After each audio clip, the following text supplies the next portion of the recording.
So with Archie Manning committing to the University of Texas, 2022 could hold some very serious implications to whether or not if Archie Manning is going to decide to stay with his commitment and sign in that December-February period, or if he's possibly going to decommit. And a big reason why is because we're going to find out whether or not Texas can develop at a high level when it comes to the quarterback position. And this is going to be extremely important because if they fail this up and coming season, if Quinn Ewers can't get it going after again being a former #1 overall recruit, #1 overall quarterback, and again with the amount of NIL deals that he's got at the University of Texas and the amount of endorsements that we've seen him get, with all the hype that's been surrounding Quinn Ewers, and we've seen in the spring game, which showcased his abilities, it showcased his arm talent, which we can clearly see why he was the #1 overall recruit in the country. If Sarkisian can't even work with that, or Hudson Card, or Malik Murphy, then how in the hell are they going to work with Archie Manning? And that could potentially scare off Archie Manning. Now, there's some good news into all of it, and number one is the Manning family has always had a great relationship with the University of Texas.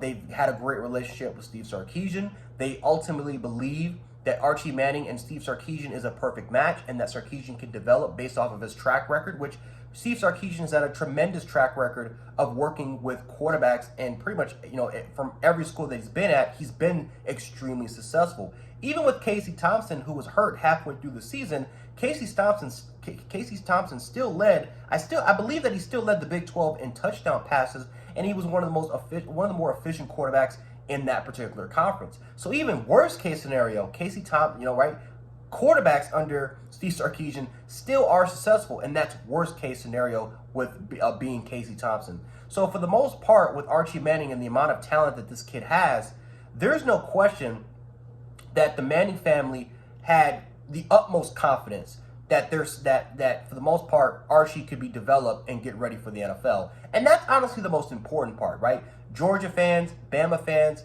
for the most part, because again, I'm a Bama fan, and Georgia fans are definitely in the same camp as Bama fans. For the most part, what are you seeing all over Twitter right now, and YouTube, and YouTube comments, and Instagram, or all over social media platforms? They're saying for the most part that why would you go to a school where you're automatically going to lose 4 to 5 games? Let's be honest, Texas has been a meme for over the last decade, especially last year when they lost to Kansas and going on a 5-7 record. But players don't really care that much about winning national championships, or I should really say that they don't. That's not the main attraction.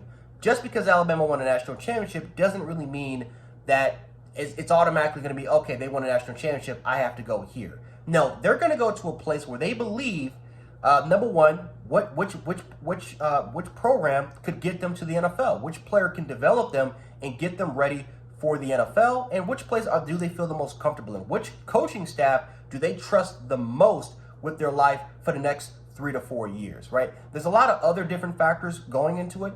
Maybe you can make an argument that winning national championships or winning a bunch of games definitely can play a factor into a kid's recruitment, but it's not the main factor. The main factor is which program gives me the best opportunity of going and playing at the next level, and that is, of course, at the NFL, right? Kids don't want to go to the XFL. Kids don't want to go to the USFL, which as a 17, 18-year-old kid, when you're about to make your decision to go to college, you're thinking long term. You're thinking which program gives me the best chance. And according to Arch, it was that. But this is the downside. This is the negative.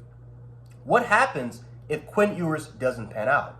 What happens if Malik Murphy and Hudson Card or some of the other quarterbacks, what happens if they don't pan out? What if they actually take a back step and regress? Or maybe doesn't live up to expectations and shows little sign of development at that quarterback position? And that is a possibility of happening. Now, even with all the skill position players that they all have, the offensive line is absolutely atrocious for the University of Texas. And it doesn't matter how good of a quarterback that you can be, unless you're Bryce Young, dealing with a horrible offensive line but great skill position players, even with Evan Neal included into it, right? Unless you're at that top tier of a level, your development could be slowed because you could be taking massive amount of hits could get, and you can quickly become trigger happy, trying to, rolling around, scrambling in that pocket, trying to make creative plays. We've seen it a bunch of times with quarterbacks, especially at the NFL, where these talented kids, super talented quarterbacks, get to the next level, but because they don't have the right staff in place to put them in the correct positions, or we've seen them fail, and we've seen it time and time again in college and the NFL. We've seen it happen tons of times. So what if it happens to those guys, right? With Quinn Ewers, what if he fails and lives up to expectations? Well, if he can't get right, if he can't get developed, why, how should we expect Archie Manning to potentially get that same treatment? And is he potentially thinking that in the back of his mind, right, in the back of his head, this place is not really working out for me. Maybe I should go somewhere else that can treat me right and give me the best chance and go to the NFL, right? That's where, for the most part, an Alabama could step back into his place. That's where maybe you can make an argument, depending on how Georgia treats his quarterback situation.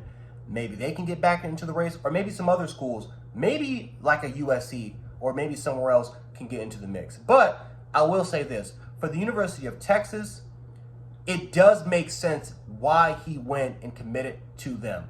You're playing, right, the program, and you're in the family connections, right? They're super connected. They're extremely connected. Then you have Steve Sarkisian, a guy that has a track record of putting dudes to the NFL, putting dudes to the next level, getting these quarterbacks to be extremely successful at the collegiate level. It's a perfect marriage. It makes the most sense overall-wise.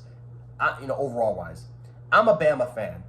I knew that he was not going to come there because our quarterback room was extremely stacked. We had dudes that were next up after Bryce Young, especially, right? If you're a Georgia fan, again, you got to be disappointed that Archie Manning is not committing to them. But overall wise, I mean, for the most part, they don't really work with 5-star quarterbacks that much often. The last 5-star dude that was there, that started, that could work with, was Jacob Eason. And what happened? They benched him the next year for Jacob Fromm, and obviously we've seen the cycles with Justin Fields, with Carson Beck, and now with Brock Vandagriff, with the potential of Stetson Bennett starting a walk-on quarterback.